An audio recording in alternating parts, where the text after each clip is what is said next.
Let me tell you the story of Jonah, a man who tried to run from God but learned that no one can outrun his love and purpose. One day, God spoke to Jonah. He said, "Go to the city of Nineveh and tell the people to turn from their wicked ways."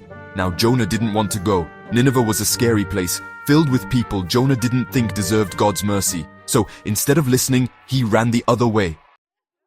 He hopped on a boat headed far from Nineveh, thinking he could hide from God. But you know what? You can't hide from the creator of the universe. While Jonah was on the ship, a massive storm hit. The wind howled, the waves crashed, and the sailors were terrified. They cried out to their gods, but the storm only got worse.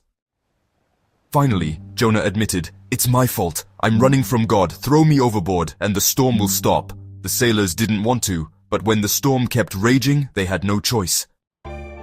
As Jonah sank into the sea, something incredible happened. A giant fish swallowed him whole. For 3 days and 3 nights, Jonah sat in the belly of that fish, praying and reflecting. Jonah realized he couldn't escape God's plan. He prayed, saying, "I will do what you ask, Lord. Salvation comes from you alone."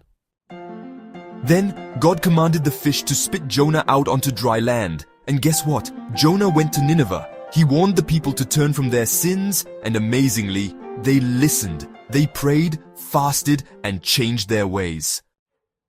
Now, you'd think Jonah would be happy, right?